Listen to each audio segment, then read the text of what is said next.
Well, I was going to say, I think the natural first question is, Coach, if you get Gornett there for 4 years, you guys win 4 national titles, right? Obviously. Undoubtedly. I appreciate your confidence in me. Absolutely. And, as we were saying before you came on, you are coaching at your alma mater. You've now been the head coach for 5 years. You followed the legend in Bob Bayless, who was there for 26 years. My first question has to be, what is that like? Has it been a dream come true? Because I can only imagine if I got to, take over for Coach Steinberg at University of Michigan, who's doing a great job, by the way. And shout out to my Wolverines for taking you guys out twice last year. That'll be my only dig at you. Personal answer. Come on. You are the Lou Holtz of the tennis program right now. That's got to be a thrill. It's pretty cool. No, it honestly is. It's pretty cool. And the brand recognition that Notre Dame has, and when we travel and even in recruiting, when the ND around is pretty special. No doubt about it. And, it's like I said, it's a privilege. I really feel that way. And it's really fun. Coach, just to follow up with you, I know we used to battle it while I was at Louisville, but we were always a big fan of what you've done with the program there. And I know while I was at Louisville, we saw a big difference when we were able to make that jump to the ACC. How do you feel that affected your program in terms of just the recruiting and competition level you get now day in and day out for your players? And, you don't have to go search for out-of-conference matches anymore. Everything's scheduled there. You have a top-tier national level strength of schedule each year. Yeah, no, it's been a game changer, to be honest with you. I think the biggest thing, and you probably felt this and remember this in the Big East days, was, you hit March and you're really just trying to piece your schedule together because the Big East did not have a mandatory round-robin league schedule. And so you're literally playing anybody that you could play, and there was no real crescendo to the end of the season. And now it's the gauntlet, the last 4 or 5 weekends of the regular season. You're playing great teams, match in and match out, and then you're getting ready for the tournament. And it for sure has been a game changer. Certainly recruiting, it's easy to sell. We're playing in the best tennis conference in the country. I was looking at a stat the other day, the All-American Championship, so we're getting ready for Tulsa. Has been won by an ACC guy in the last 8 years. I mean, that's incredible. And obviously what Virginia and now Wake have done, and Carolina, on a national level as a team over the last 5, 6, 7 years. You're really competing against the country's best week in and week out, and from a development standpoint, your guys are always on point because you've got a heck of an opponent coming up in 3 or 4 days. Absolutely, and you talk about some of the returning talent you guys bring back this year. You've got Alex Ledbedev, Grayson Brodus, Guillermo Cabrera, on top of many others, and then as well you've got the Axel Neve coming in. So many guys on the team who have experience, who were able to play last year, as have been a member of the Fighting Irish team before. What are your expectations now? It's you've been coaching there now for a few years. You've gotten your feet under you. Is this the year, Notre Dame? Is Sweet 16 the goal now for your program at this point? Yeah, I think it is, to be quite honest with you. I mean, I love that answer, Coach. I should say, I love it. It is, and hopefully beyond as we get rolling with this thing too. And you're right. We do return a lot of really good players, and we have the potential to really make a big jump this year and have a breakthrough nationally. We had a couple glimpses of that last year, winning at Texas, and playing some really, really strong teams, very, very close. But I think we've got to make another jump, certainly, and it starts here in a couple of weeks when we get our fall season we want to accrue the confidence and match experience necessary that come January, February, March, April, May that we're ready to go and make that next jump and get get some big wins and be hopefully a top 10 team and certainly make a deep run at the end, in the NCAA tournament at the end of the year. Absolutely. We want to ask you a personal view based on some of the umpire scandals. I was going to say, enough college. This is a U.S. Open preview. We do want your opinions as well, Coach. So we had the Kyrgios-Leoni interaction where Leoni basically became Kyrgios' coach, even though he was the chair umpire. And I'm sure you heard about the Serena match if you weren't watching it last night with Mortugalu coaching. So obviously in college, you all can coach us. I'm not playing anymore. You all can coach your players at any point in time. Do you think the pros need to make that change to allow either some on-court coaching, or it's okay if the box is coaching from up above? Do you see that being a change they should look at, or do you think it's always going to stay, the players have to think for themselves out there? Yeah, I guess I think one thing or another has to change. Either the enforcement of the rule has to be a little bit more consistent. I think we all know, and you hear all the players talk and all the coaches talk. I mean, it happens in virtually every pro match as well, where it's quote unquote illegal coaching coming from the box. And either we normalize that and call a spade and say this is happening anyways, and let's make it even playing field and everybody can do it, or there has to be a little bit tougher and stricter enforcement, because it's again, it's such a one-off or a very rare circumstance that the player gets punished for it, but yet it's happening every single match, and so I think just more consistency across the board. Either take the rule away or allow the coaching, or become a little bit more stringent about it, and just so that there's an expectation and a knowledge, so you're not in the finals of a Grand Slam and something that most probably casual fans had never even been aware of. But it's very common happen, and all of a sudden it creates a circus that we saw last night. Well, look, when you and John Roddick were playing the Bryan brothers in the final of the 1998 USA F8 Futures, I'm sure coaching was not, the most prevalent issue.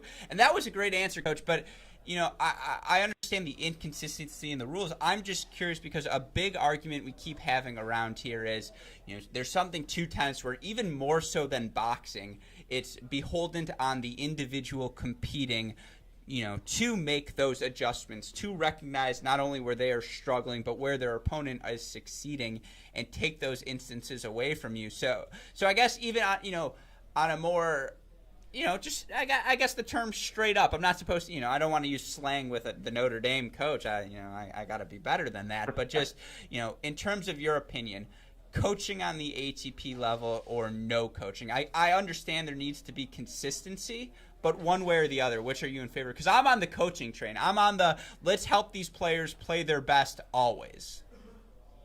Yeah, I am too, because I don't think you're ever going to stop it. I don't think you're ever going to prevent it. I think, I absolutely think it's the right thing. And as I said, it's happening pretty much every match anyways. Let's legalize it. Let's normalize it. And I think maybe you see the level of play go up even further than it is right now, because, again, you have an extra set of eyes seeing something objectively that maybe a player in the moment isn't quite feeling. I couldn't have put it better myself. Well, before we let you go, and, we really appreciate you taking the time, I have to do one fun thing I love to do with all of the coaches we interview. It's a segment called Alex's Trivia. It's, it bases in my belief that tennis players, because it's an individual sport, because, we're a little cockier than the average athlete. We remember our biggest individual moments more so than any other athlete. So I want to take our listeners back to June 30th to July 5th, 1998, the USA F7 Futures in College Station, Texas, where a young Ryan Sachire earns his first Futures singles title on tour. Now I'm going to ask you, Coach, do you remember who you played in both the semifinal and final round? Because when I asked Ty Tucker, and not to get the comparisons going, but Ty remembered everything. I mean, the guy's a nut job, but I love him. Yeah, no, I remember a lot about that tournament. That was my first ATP points I won, and then obviously I turned it into my first title as well. And I beat Jeff Morrison in the semis and Nicholas Tadero in the finals. And do you remember the scores? I think it was 3-4 against Morrison and maybe 6-3 against Tadero. Is that right? Coach, you're amazing. Truly the first person to get the scores right as well. So well done. Yeah, well, little known fact about that is I had a walkover in the second round. I played a lucky loser in the second round of the main, which is for the first point. Bob Bryan pulled out, and I was not at the level to beat Bob Bryan back at that stage. Probably he was intimidated. Don't kid yourself, Coach. Yeah, exactly. So my draw kind of opened up early on in that tournament, and I was able to kind of capitalize on the momentum, but. I think, look, we're all psychos that play the sport and coach in the sport, and I think it's not too not too easy to remember those moments. Oh. Or not too difficult, I should say. I'm glad to hear it. And on that note, I do want to follow up, because it seems to me that there's a generation of people, such as yourself, the Tripp Phillips of the world, the Jamie Hunts, the John Roddicks, who after taking their time on pro tour, seem to be so drawn to college tennis, to want to come back to be a head coach. And I'm just curious, to you, there's so much talk about, is college tennis a viable pathway to pro development? So as our last question, what are your views as college tennis as a pathway to pro development, and why do you think so many former players of your generation seem to be coming back to college now to coach? Yeah, well, I think, number one, that probably two parts of that answer there. Number one, I think it absolutely is a viable pathway to the pros. Just look at what's happening at the Grand Slam level. You have Kevin Anderson, finally in Wimbledon, beating Fed, and John Isner having a great summer, making the quarters, semis of Wimbledon, quarters of the Open. Steve Johnson's had a good run. The list goes on and on. I think it's becoming more and more of a viable pathway the more that our sport professionalizes itself and markets to the tennis fan and the average sports fan to come out and create an amazing environment. Again, I think all that goes into player development, and the level of competition continues to rise. And as far as why the college level, I think a big thing, at least this is my own opinion, is, college tennis, other than high school tennis, but certainly at a high level, college tennis is really the only one that's played in a team capacity, and where you're representing something bigger than yourself. And you talk about my buddy Tripp, and John was at Georgia for a bit, and Tripp's at Carolina. Being able to come back to our alma mater, Tide, Ohio State, Manny Diaz at Georgia, et cetera, Roditi at TCU. I think that to be a part of the school again that you graduated from and you played for and you represented, and to be able to lead that program is an amazing feeling and an incredible experience every single day. Absolutely. Well, I lied, Coach. I am the Barbara Walters of tennis interviews. I always sneak one more under the belt. So, last question, as we mentioned, it is a U.S. Open men's singles preview. I would be remiss if I Juan Martín Del Potro versus Novak Djokovic. Who is your winner and why? Well, I predicted Delpo before the tournament started, so I'm going to stick with him. Although you and me both, Coach. Let's go. Cue the applause, Westhoff, please. I love it. I think it's going to be hard, though, for him, but I was expecting the set in the final. But, for Djokovic to go Wimbledon win, Cincy win, and then U.S. Open win, that's a lot of elite tennis played in a short period of time, and it's pretty challenging. But, by the same token, it's hard to bet against the guy the way he's playing right now. I'll stick with Delpo in 4, but I can't say I'm overly confident about that prediction right now. Oh, I agree. I'm just curious, if we call Australian Open, Indian Wells, and Miami the Sunshine Triple, don't we have to call Rogers Cup, Cincinnati, and U.S. Open like the fall back, or just like the really crappy end-of-year events? I don't know. We'll have to figure out a nickname for that. But Coach Sachire, we could talk to you for hours. We really appreciate you coming on to talk to us during this U.S. Open live show, and we would love to have you back on for a full podcast, so please stay in touch. I would love that. That'd be a lot of fun, and I appreciate you having me. Yeah, absolutely. Well, Coach Sachire, take care. We really appreciate it. All right, guys. Have a great day. Yeah, see you.